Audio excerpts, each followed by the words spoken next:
우리가 지금 창세기 35장 말씀을 살펴보고 있는데 창세기 35장은 야곱이 주인공으로 등장하는 마지막 장입니다.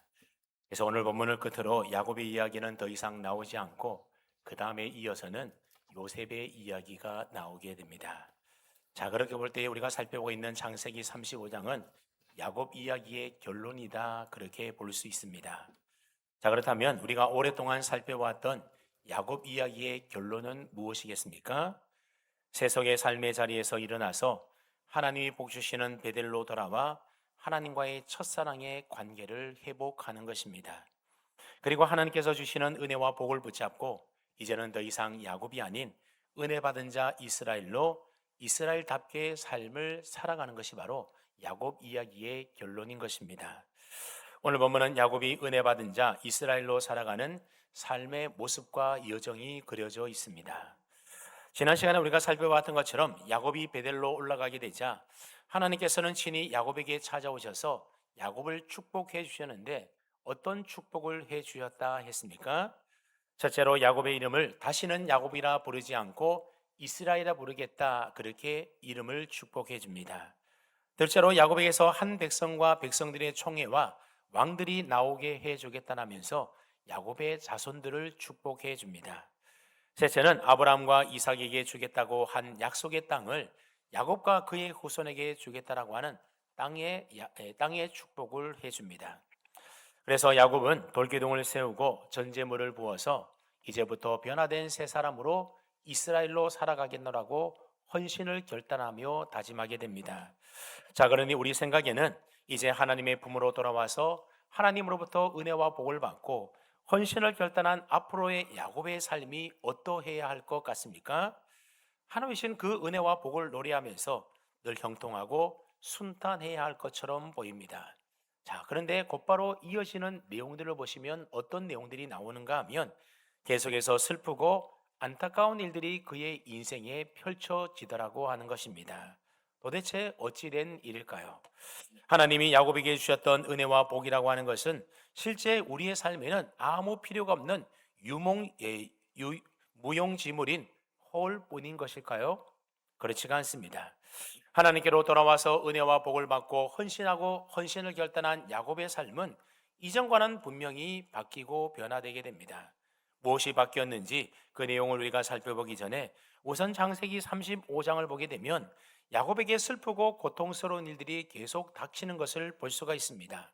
우리가 앞에서 살펴보진 않았지만 창세기 35장 8절 말씀해 보게 되면 리브가의 유모인 드보라가 죽어서 베델 아래에 있는 상수리 나무 밑에 장사하게 됩니다. 야곱이 일어나 베델로 올라가 하신 하나님의 말씀에 순종해서 베델로 올라와서 엘베델의 자단을 쌓은 이후에 곧바로 당했던 슬픔이었습니다. 자, 그렇다면 리브가의 유모인 드보라는 누구입니까? 창세기 24장 59절 말씀에 따르게 되면 리브가의 유모인 드보라는 리브가가 이삭에게 시집 올 때에 가나안 땅에 함께 왔던 사람 중에 하나입니다. 그래서 줄곧 리브가와 함께 가나안 이삭의 집에 살았던 사람입니다. 자, 그러니 야곱은 어려서부터 외할머니와 진배 없는 그런 드보라의 보살핌 속에서 드보라로부터 귀여움을 한껏 받고 자라지 않았겠습니까? 그런데 가나안 이삭의 집에 있어야 될 이 드보라가 웬일인지 지금은 야곱과 함께 지내다가 죽어서 베델에서 장사 지냈다라고 하는 겁니다.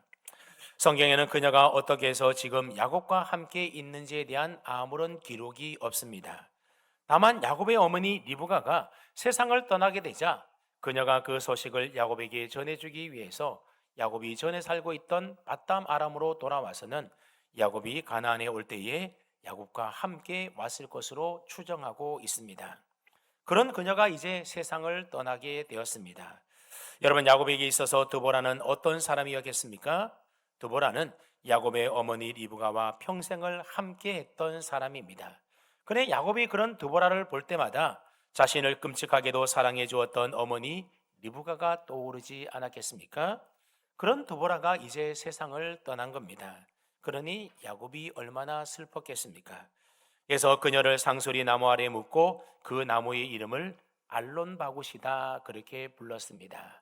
이 알론바굿이라는 이름의 뜻이 뭔가 하면 통곡의 상수리 나무 그런 뜻의 말입니다.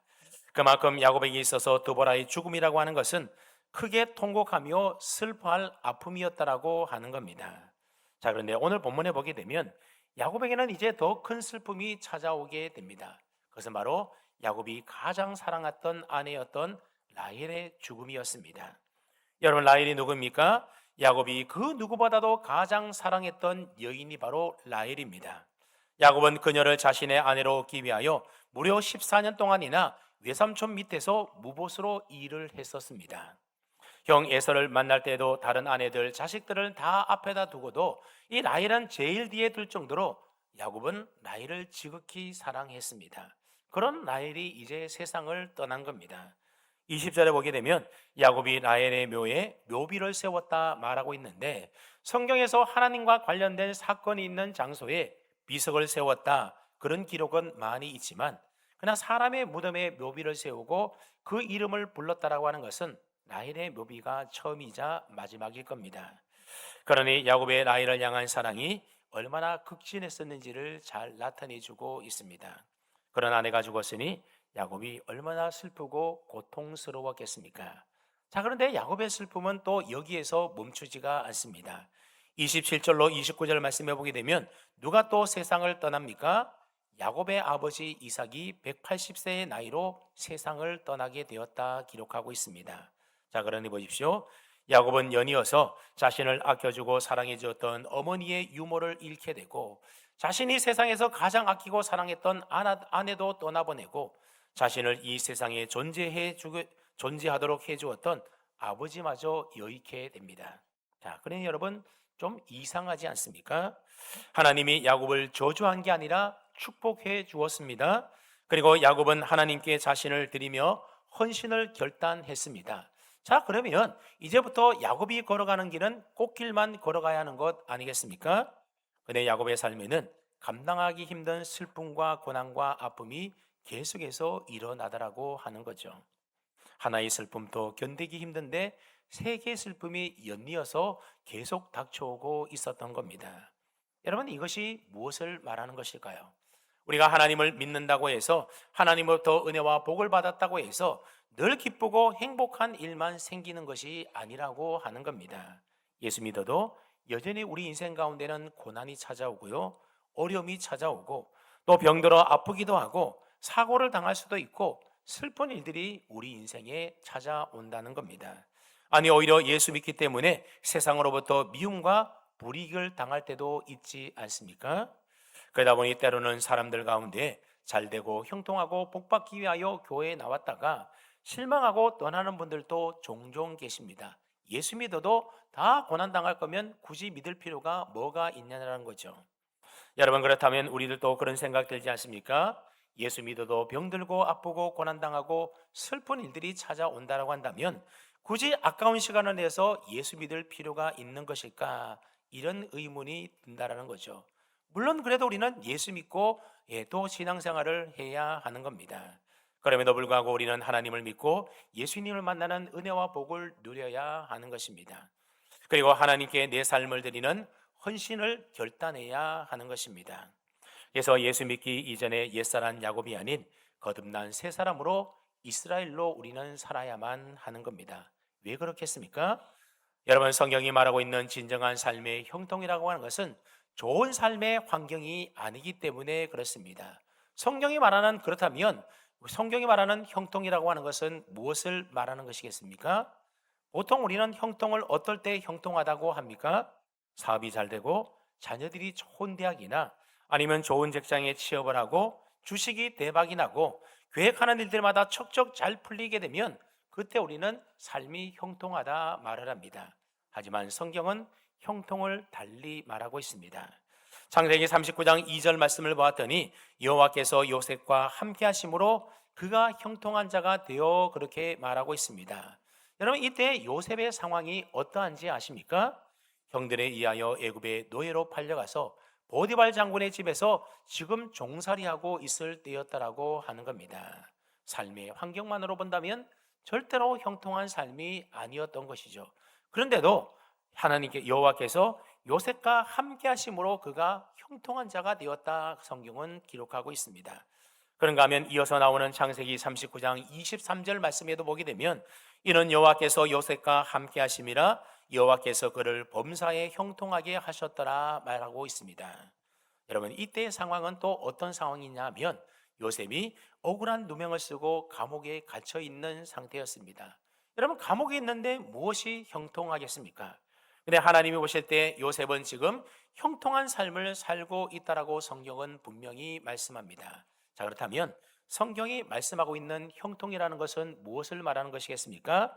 하나님과 함께 동행하는 삶이 바로 형통한 삶이라고 성경은 가르쳐 주고 있습니다. 그 마음의 중심에 하나님을 모시고 하나님과 동행하며 살면 같은 상황이라도 하나님의 시선으로 그 상황을 바라볼 수 있게 된다라는 겁니다. 그래서 예수 믿고 은혜 받아 새 사람으로 변화된 사람이 환경을 바라보는 시선은 믿음의 시선으로 바뀌게 되는 겁니다.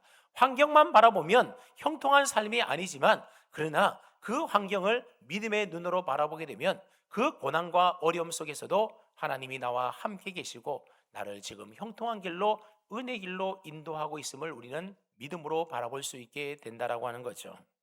그래서 하나님을 만나기 전에는 분명 고통과 슬픔이었는데 하나님을 만나 복을 받은 사람이 되게 되면 그 고통과 슬픔 속에서 나와 함께 하시고 또 나를 인도하고 계시는 하나님의 은혜의 손길을 우리는 경험하게 되는 것입니다. 그래서 우리가 조금 전에 불렀던 찬송가 가사처럼 그 두려움이 변하여 내 기도 되었고 전날의 한숨 변하여 내 노래 되었네. 주님을 찬송하면서 할렐루야 할렐루야 내 앞길 멀고 험해도 나 주님만 따라가리 그렇게 찬송할 수 있게 되는 겁니다. 우리 인생 가운데 어려움과 고난과 두려움이 찾아오더라 한다 하더라도 그 두려움이 변화해서 기도가 되고 그 어려움이 찬송이 되어서 그래서 나는 주님 아무리 우리 앞길이 멀고 험하다 하더라도 늘 주님만 따라서 주님만 동행하겠다라고 하는 이런 찬송의 고백입니다.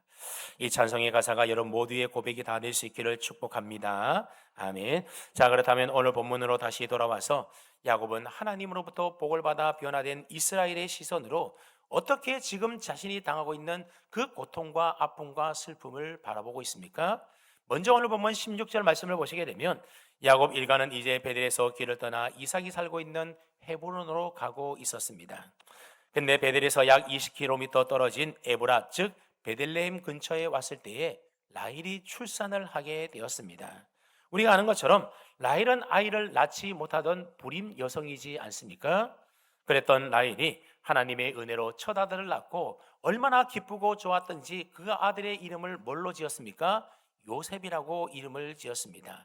요셉이라고 하는 이름의 뜻은 더함 또는 더하다라는 뜻을 가지고 있는데 아들을 더 갖고 싶은 소망이 담긴 이름이 바로 요셉입니다.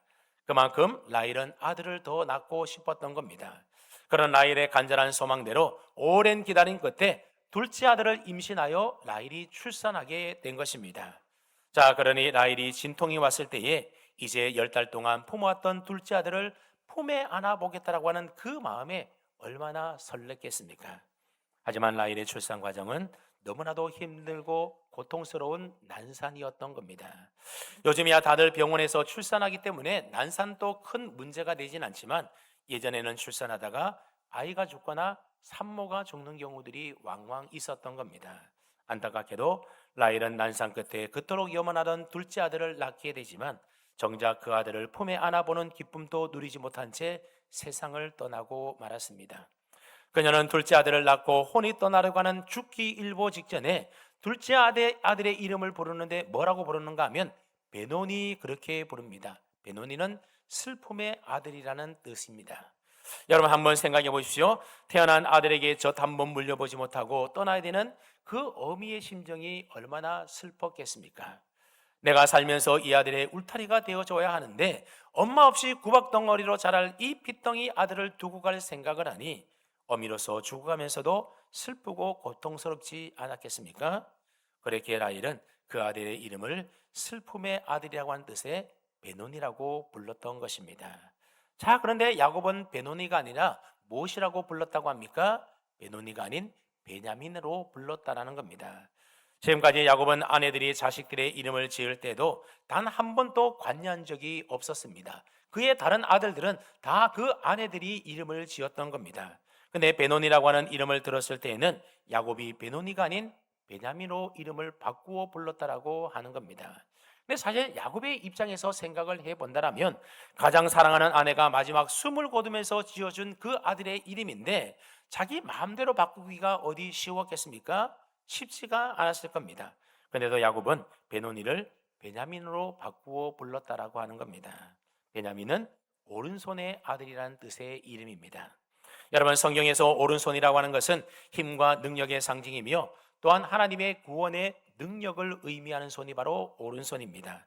그래서 우리가 잘 아는 이사야 41장 10절 말씀에도 보면 두려워하지 말라 내가 너와 함께함이라 놀라지 말라 나는 내 하나님이 됨이라 내가 너를 굳세게 하리라 참으로 너를 도와주리라. 그리고 마지막에 뭐라고 말씀합니까?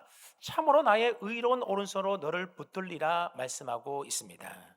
그런가 하면 시편 17절 17편 7절 말씀을 보게 되면 주께 피하는 자들을 그 일어나 치는 자들에게서 어떤 손으로 구원하신다고요? 오른손으로 구원하시는 주여 그랬습니다. 무슨 하나님에게 오른손이 있고 왼손이 있다 그런 말이 아니라 하나님의 능력과 권능과 구원을 하나님의 오른손으로 그렇게 표현하고 있는 겁니다. 그리고 성경은 오른쪽은 존귀와 영광의 자리를 표현하는 것입니다. 그래서 예수님도 하나님 보좌 우편에 앉아 계신다 그렇게 말하고 있는 겁니다. 그러니까 베냐민이라고 하는 이름은 능력의 아들, 구원의 아들, 존귀한 아들이라는 뜻을 가지고 있는 이름입니다. 자, 그래서 야곱은 비록 이 아들이 태어나면서부터 엄마를 잃고 슬픔 가운데 태어난 아들이기는 하지만 하나님의 구원과 권능의 오른손에 맡기면 하나님께서 분명히 능력의 아들, 존귀한 아들이 되게 해줄 줄로 믿고 이름을 베노니에서 베냐민으로 이름을 바꾸었던 것입니다. 여러분, 야곱은 이름 때문에 콤플렉스를 가지고 살았던 사람이지 않습니까? 암만 야곱이 형 발 뒤꿈치를 잡고 태어났다 하더라도 그 이름을 야곱이라고 지은 것은 좀 너무해 보입니다. 왜냐하면 야곱이라는 이름의 뜻이 무엇이기 때문에 그렇습니까? 발 뒤꿈치를 잡은 자라고 하는 것은 남의 발목이나 잡고 남의 뒤통수나 치는 사기꾼이라는 의미가 그 이름 속에 담겨져 있기 때문입니다. 그러니 야곱이 그런 이름으로 불릴 때마다 얼마나 마음이 불편하고 싫었겠습니까? 게다가 야곱은 이름이 바뀌어 본 경험이 있는 사람입니다.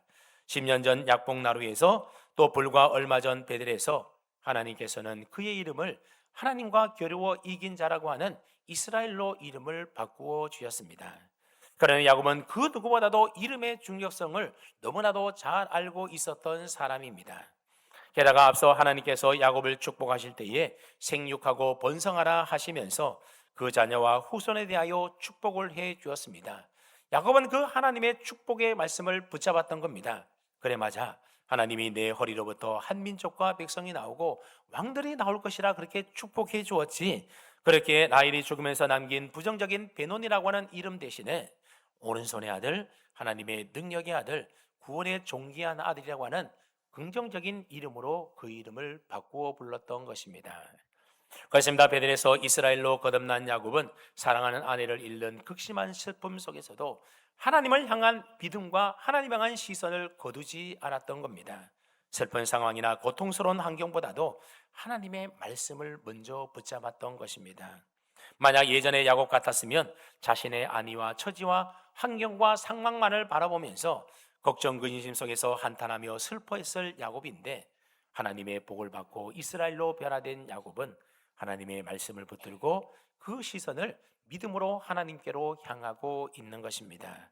한마디로 야곱은 복받은 이스라엘로 지금 살아가고 있습니다. 여러분, 우리가 살다 보면 왜 고통스럽고 슬프고 힘든 일들이 우리 인생 가운데 없겠습니까? 때로는 억울한 일들도 있고 눈물 나는 일도 있고 아무리 힘쓰고 애써도 도저히 내 힘으로 해결할 수 없고 풀 수 없는 그런 인생의 문제들이 우리 가운데 있지 않습니까? 우리는 이런 현실 속에서 괴로워하며 탄식하며 눈물만 흘리는 슬픔의 자녀인 베노니로 살기가 쉽다라고 하는 겁니다. 그때 우리의 시선을 현실의 환경에서 하나님께로 옮겨서 하나님의 권능의 손, 하나님의 능력의 오른손, 구원의 오른손을 굳게 붙잡아야 하는 것입니다. 그래서 베노니가 아닌 베냐민으로 살아야 하는 것입니다. 제발 여러분의 삶을 베노니로 해석하며 살아가지 마시고 베냐민으로 풀어서 해석하심으로 여러분이 직면한 모든 슬픔과 아픔을 믿음으로 극복하고 이겨낼 수 있기를 바랍니다. 그래서 실제로 하나님의 권능과 능력의 오른손이 여러분의 인생을 슬픔 가운데서 건져 올리는 그런 놀라운 은혜의 역사들을 다 경험하며 살기를 축복합니다. 아멘. 계속해서 보시면 인생의 가장 큰 슬픔을 믿음으로 이겨낸 야곱은 라헬을 에보라 길에서 장사 지내고 이제 다시 길을 떠나게 됩니다. 근데 가는 길에 일어나서는 안 될 아주 불미스러운 사건이 하나 일어나게 되는데 어떤 사건인지 우리 22절 말씀을 함께 읽어보겠습니다. 22절입니다. 시작.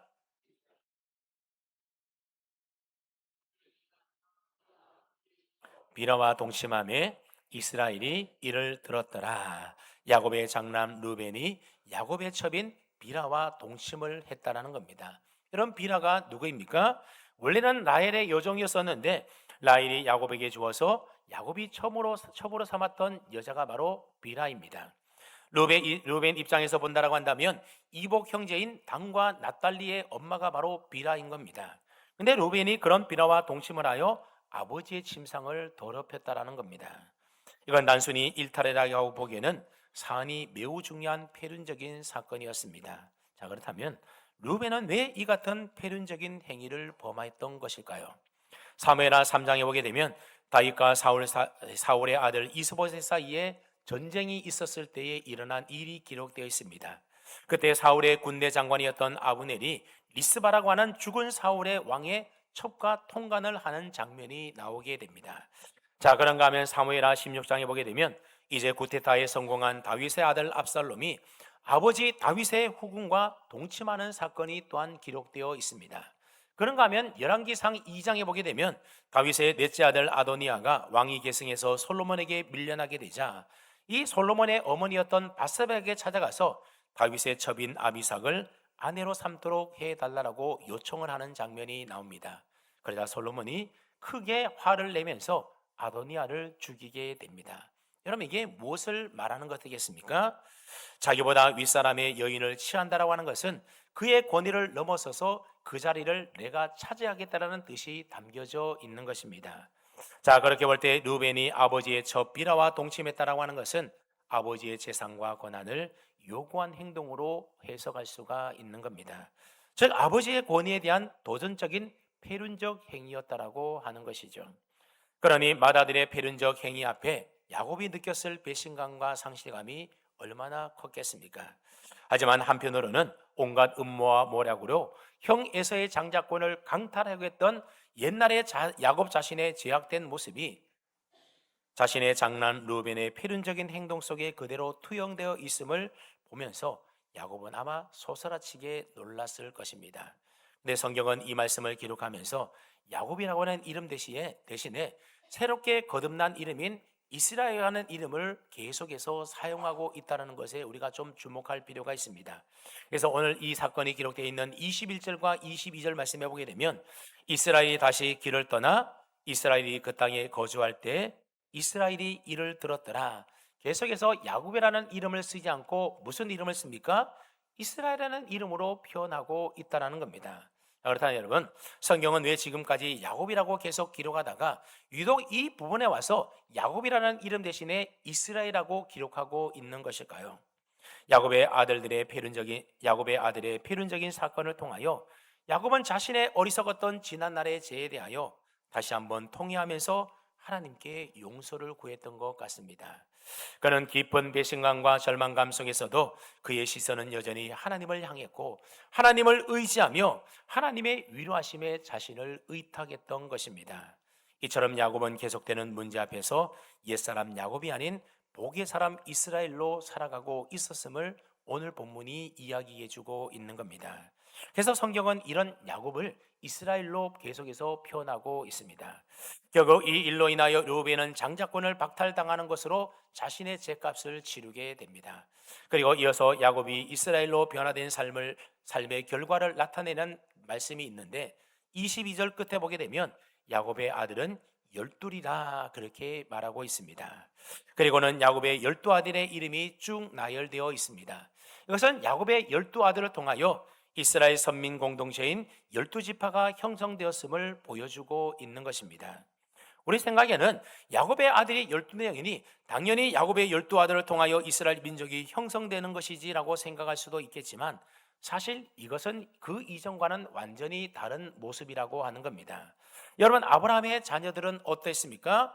아브라함에게는 두 명의 자식이 있었는데, 이삭과 이스마엘은 있었는데, 이삭만 언약의 후사가 되고 이스마엘과 그리고 나중에 후처인 그두라를 통하여 얻었던 그 모든 자식들은 다 언약에서 제외가 됩니다. 여러분, 또 이삭의 자녀들은 어떻습니까? 같은 부모 아래서 한날 태어난 쌍둥이이지만 동생 야곱만 약속의 후사가 되고 형 에서는 그 약속에서 제외가 되었다라고 하는 겁니다. 같은 자식이지만 누구는 하나님의 언약의 후손이 되고 누구는 그 언약의 후손에서 제외가 되더라고 하는 거죠. 근데 야곱의 자녀들은 어떻습니까? 마지막 태어난 베냐민을 포함하여 12명의 아들 모두가 다 약속의 후사가 되었다라고 하는 겁니다. 첩의 자식이라고 제외되지 않았습니다. 그래서 야곱의 12아들로 형성된 12지파 공동체가 하나님이 택하신 민족, 하나님이 다스린 나라 이스라엘이 되었다라고 하는 겁니다. 여러분, 이스라엘이 바로 야곱의 변화된 새 이름이지 않습니까? 앞서 베델에서 한 백성과 백성의 총회가 내게서 나오고 왕들이 내 허리에서 나오리라고 하는 이 하나님의 축복의 약속이 이루어지고 성취되게 되었다라고 하는 겁니다. 그다음에 여러분, 야곱의 12아들이 이스마엘이나 또는 에서보다도 더 훌륭하고 뛰어났기 때문에 이 야곱의 12아들 모두가 다 약속의 후사가 되어 12지파를 구성된 이스라엘 민족이 되었던 것일까요? 그렇지가 않다라는 겁니다. 여러분, 야곱의 아들들의 면면을 한번 가만히 살펴보십시오. 아버지의 침상을 더럽힌 페루나도 있습니다. 살족의 칼을 휘둘러서 무자비하게 사람을 죽였던 살인자도 있고요. 동생을 노예로 팔아넘긴 인신매매범도 있으며 자신의 며느리에게서 아들을 낳은 사람도 있고 첩이 낳은 아들도 무려 4명이나 있었습니다. 자, 그러니 보십시오. 야곱의 12아들의 면면만 살펴보더라도 이들이 약속의 후사가 되어서 하나님이 다스리시는 이스라엘과로 불려질 만한 사람들이나 그런 집안이 결코 아니었다라고 하는 거죠. 그런데도 하나님은 이런 자들을 택하셔서 약속의 후사로 삼아서 하나님 나라의 백성을 이루는 근간으로 삼으셨다라고 하는 겁니다. 여러분, 오늘 우리들도 마찬가지지 않습니까? 오늘 저와 여러분들도 우리 자신들의 됨됨이를 한번 가만히 살펴보십시오. 아무리 이리 살피고 저리 살펴보아도 하나님께 복을 받아서 하나님의 자녀가 되고 의롭다 칭함을 받아서 하나님 나라 천국을 기업으로 상속받을 만한 그런 인물 됨됨이가 전혀 아니라고 하는 거죠. 하나님은 그런 우리를 전적으로 하나님의 주권과 은혜와 섭리로 창세전에 우리를 택하셔서 구원받은 주님의 자녀로 삼아 주셨다라고 하는 겁니다. 이 모든 것들이 우리의 공로로 우리의 어떤 행위나 됨됨이로 되어진 것이 아니라 전적인 하나님의 은혜의 선물로 되어졌다라고 하는 것입니다. 그러니 그 하나님의 은혜가 얼마나 크고 놀랍고 감사한 일입니까? 그러면 우리도 옛사람 야곱이 아닌 복받은 새사람 이스라엘로 살아가는 것이 마땅하다라고 하는 것입니다. 이제 마지막으로 야곱이 드디어 아버지가 있는 고향 헤브론으로 돌아오게 됩니다.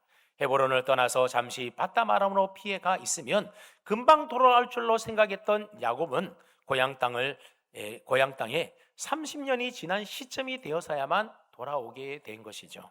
야곱은 그곳에서 아버지 이삭을 만나게 됩니다. 그리고 아버지 이삭에게 지난날의 자신의 잘못들을 다 용서를 구하고 그렇게 아버지와 화해하지 않았겠습니까? 오늘 보면은 이삭이 180세가 되어서 야곱이 도착한 후에 금세 돌아간 것처럼 그렇게 기록되어져 있습니다. 그러나 연대기적으로 본다면 이삭의 죽음은 요셉이 형들에 의하여 팔린 사실을 보도하고 있는 창세기 37장 이후에 기록되는 것이 합당해 보입니다. 왜냐하면 이삭은 요셉이 애굽으로 팔려간 뒤로 12년을 더 살았기 때문에 그렇습니다. 그럼에도 불구하고 이삭의 죽음이 이곳 창세기 35장 야곱의 이야기 맨 마지막 끝에 앞당겨 기록하고 있는 이유가 무엇일까요? 그래서 바로 야곱의 인생에 맺혀 있던 모든 문제가 비로소 다 풀리고 해결된 것으로 야곱의 이야기를 마무리하기 위해서 그렇습니다. 아버지를 속이고 형 에서의 축복을 가로챈 일로 인하여 약속의 땅을 떠났던 야곱이 마침내 그곳으로 돌아와 화해하게 되었다는 겁니다. 그리고 이삭이 늙어서 기운을 다하여 죽자 그의 아들 에서와 야곱이 그를 장사했다는 말로 야곱의 이야기가 오늘 본문에서 끝이 나게 됩니다. 야곱과 에서는 아버지를 떠나 보내는 그 슬픔 속에서도 예전처럼 형제간에 시기하고 질투하고 사기치고 암투를 벌이는 것이 아니라 형제간의 우애와 신뢰로 사랑의 향기가 가득한 장례를 마치게 되었다는 것으로 이 야곱의 이야기가 끝이 나고 있습니다. 무엇을 말합니까? 마침내 약속의 땅을 떠나서 30년 세월을 방황하게 했던 야곱의 인생에 묶이고 꼬여있던 근본적인 모든 문제가 풀리고 해결하게 되었다라고 하는 겁니다. 어떨 때요? 일어나 베들에 올라와서 하나님과의 첫사랑의 관계를 회복하고 야곱에서 이스라엘로 변화된 삶을 살았더니 하나님이 이 모든 문제를 근본적으로 해결해 주시더라고 하는 거죠. 이처럼 오늘 본문은 야곱의 이야기를 마치면서 야곱이 베델로 돌아와 하나님께 복을 받고 새롭게 변화된 이스라엘로 살았음을 보여주고 증거함으로써 길었던 야곱의 이야기를 마무리하고 있는 것입니다. 사랑하는 성도 여러분, 저와 여러분들은 예수 믿고 거듭난 새 사람이 된 사람들입니다. 그럼에도 불구하고 혹시 이전의 야곱처럼 수컷과 세겜에 머물면서 옛사람의 모습으로 여전히 살고 계시지는 않습니까? 창세기 35장에 베델로 올라간 야곱처럼 돌이키고 회개하여서 거듭난 새 사람으로 하나님 앞에 은혜와 복을 받은 새 사람 이스라엘로 살아갈 수 있기를 바랍니다. 그래서 이제 세상을 향했던 여러분의 시선을 하나님께로 믿음의 시선으로 다시 돌릴 수 있기를 바랍니다. 인생의 고난과 아픔과 슬픔을 만날 때 환경만 바라보면서 배논이 탄식하며 세상을 탓하지 마시고 하나님의 권능과 능력과 구원의 오른손이 여러분들을 붙들고 있음을 믿으며 하나님만 바라보고 하나님께 소망을 두는 베냐민 신앙으로 승리하며 살 수 있기를 바랍니다. 그러면 혹독한 폭풍이 몰아치고 칠흑 같은 어둠이 찾아오는 가운데서도 하나님이 약속하신 언약의 복을 붙들고 이스라엘로 우리가 살아내기만 하면 슬픔이 변하여 희망이 되고 고난이 변하여 기쁨이 되고 탄식이 변하여 찬송이 될 것입니다. 그때 비로소 오랫동안 여러분의 인생을 가로막고 있던 인생의 문제들이 뚫려지고 풀려지고 해결되는 놀라운 은혜의 역사가 일어나게 될 줄로 믿습니다. 바라기는 저와 여러분 모두가 어떠한 상황 속에서도 늘 주님과 동행하며 그래서 나는 날마다 죽어지고 예수로 사는 복된 인생, 복받은 이스라엘로 살아가기를 주님의 이름으로 축원합니다. 아멘.